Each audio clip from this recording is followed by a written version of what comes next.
All right, guys, Dev Note Volume 14. If you missed our Hotfix 1.1.3 breakdown, that will be in the pinned comment and description. Feel free to check that out. Those changes are live. This is essentially going over after scheduling the second Season 1 update to October 10th. The dev team is working hard to bring you more satisfying content. Season 1 update has taught us a lot about the direction the first Descendant should take. We're striving to deliver even better content based on what we've learned. Today, as part of this effort, we prepared this dev note to share some news about our second update. Essentially, an overview of what we can expect on October 10th. So, Ultimate Freyna and the exclusive story, pretty much the main highlight of this update. Something everyone, myself included, has been waiting for. Still trapped in day of the Room Zero incident, Freyna's trauma has stopped the time and left her to suffer alone in her long grief. In this exclusive story for Freyna, you explore the inner mind of a crestfallen hero gripped by the guilt of surviving alone after failing to save her loving comrades. But he was able to overcome resentment of her parents with the help of teammates. Will Freyna also be able to overcome her trauma and face reality? Another overlook for the boys. Another overlook of Ultimate Freyna. A lot of people aren't liking the helmet. I kind of like the helmet. I think it's cool. On October 10th, the even more powerful Ultimate Freyna will make her appearance.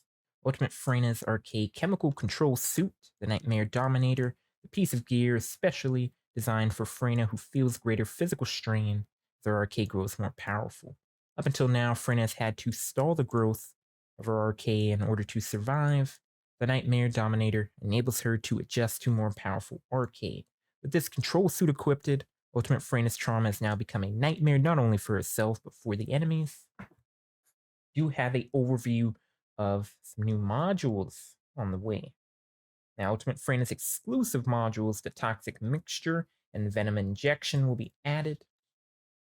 Essentially, Toxic Mixture reads as Freyna's passive skill, Contagion Links, is changed to Toxic Mixture.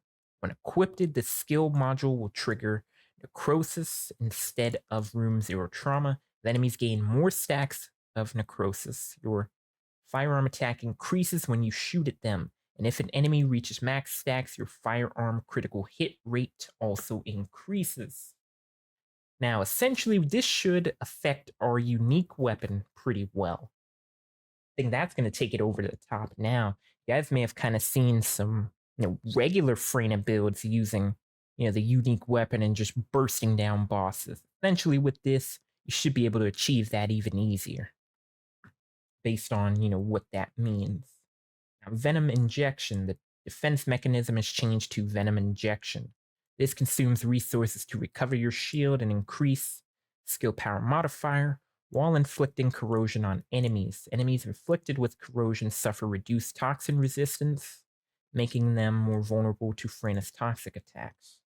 Really quick, I do urge you guys to check out the 1.1.3 thing. We did talk about some mods over there. We're actually getting a mod that's going to affect your shields and pretty much benefit you for having more shield. Now, with Venom Injection, it's consuming resources to recover your shield. Based on how much shield we can actually stack here, and it's increasing our skill power modifier. Eventually, when we would use that skill, I'll put it on the screen here, but we would do more damage based on the amount of shield we recovered, right? Based on the shield we have.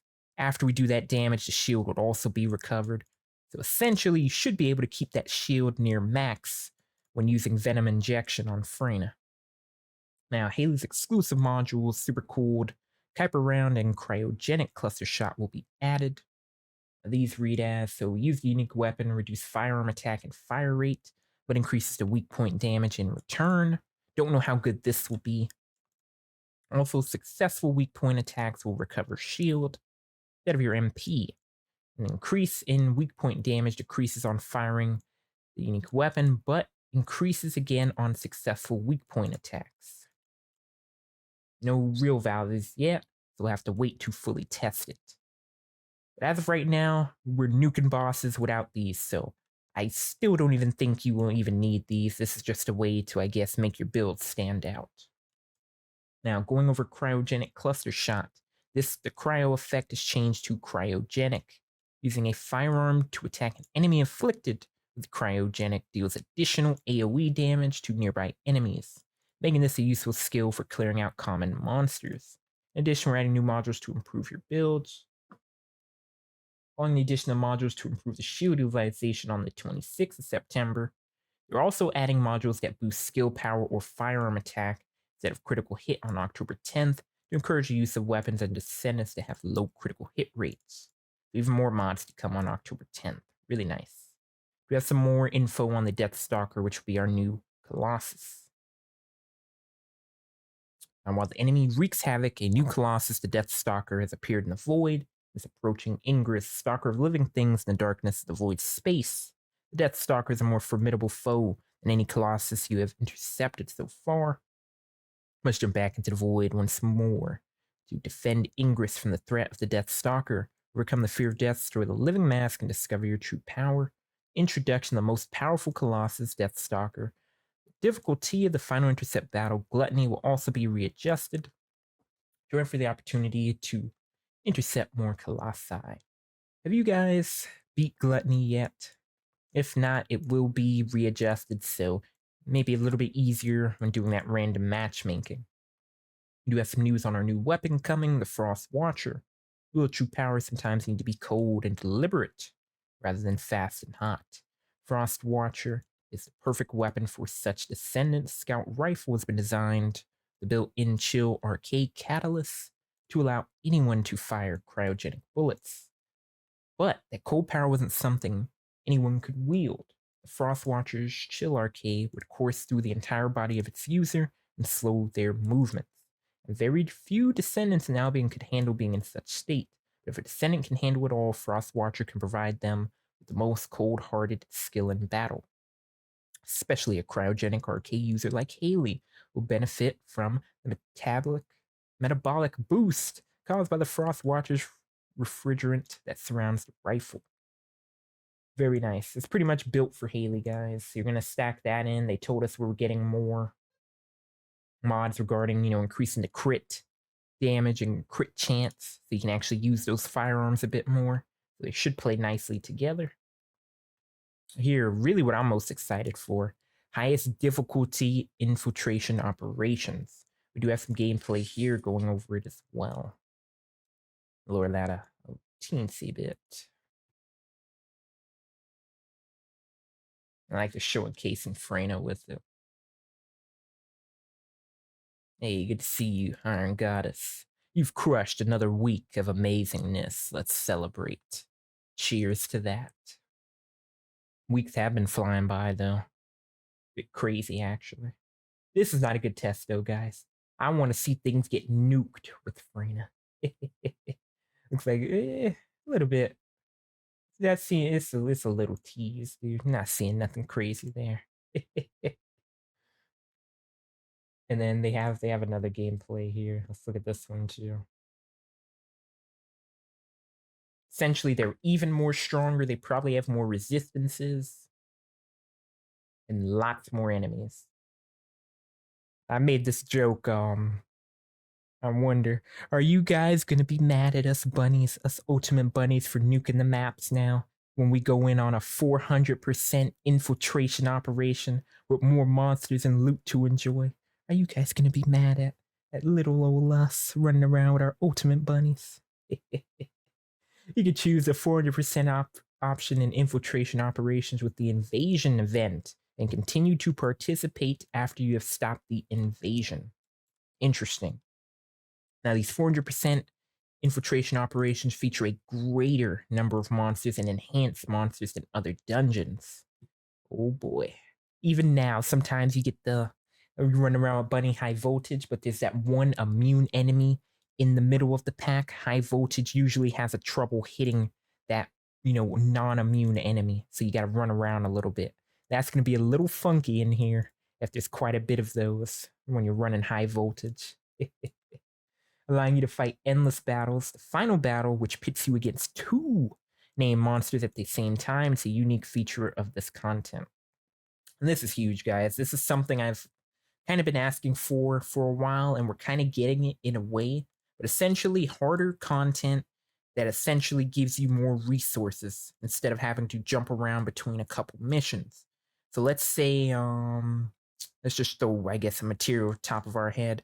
Say an elite monster's dropping heat battery or something. You should get 2 chances for that heat battery since you're fighting 2 names at the end. So that is huge. Now, with more monsters appearing, you'll be able to plunder a deluge of loot in the 400% infiltration operations, and also exclusive currency obtainable only in the 400% infiltration operations, which can be used to obtain special items that can be traded to the ETA 0. This is our trade merchant coming. Now, similar, I guess, yep, similar to Xur if anyone's played Destiny. Every Friday to Sunday, mysterious merchant ETA 0 visits Albion. Days may vary depending on the time zone of the Descendants, but essentially a different list of goods each week. Pretty much, if you know the concept of Xur and any of the merchant in games that are kind of on rotation, it would function similar to that. But blueprints, weapon blueprints, materials, even inventory expansions, that's nice. Inventory expansion. Paints, etc. Good old customization, which requires standard ETA vouchers or premium ETA vouchers to trade. The vouchers can be attained by playing the 400% infiltration operation and exchanging surplus weapon blueprints. Surplus weapon blueprints. I don't like the sound of surplus. It may be a lot ratio, so yeah, you're getting duplicates, but you might need, let's say you need 10 just to exchange one. I'm just throwing that number out there. We'll see when it's actually in the game. In addition to the rotating shop, ETA will also offer the feature to exchange surplus weapon blueprints for the ETA vouchers. However, due to the limited amount of goods that ETA brings in, the amount of blueprints that can be exchanged each week is also limited. Okay, that kind of further confirms my suspicion. It may take a decent fair share of blueprints to exchange one since it's going to be limited each week anyways. Calling it now, guys. It's going to be X amount. We're not going to like it, so they'll tweak it around again and then probably lower the exchange amount. That's what I'm getting from that. Also planning new content that will consume surplus. They keep saying surplus blueprints even after ETA is added. For now, ETA will serve to consume some of the surplus blueprints, but will continue to expand opportunities to utilize them more effectively. And that confirms it. It's already going to be slightly lackluster when it comes in, and we've been waiting for it. So they're going to keep tweaking it around some more. Celebrate Halloween in Albion. Some more cosmetics. Ooh, look at these.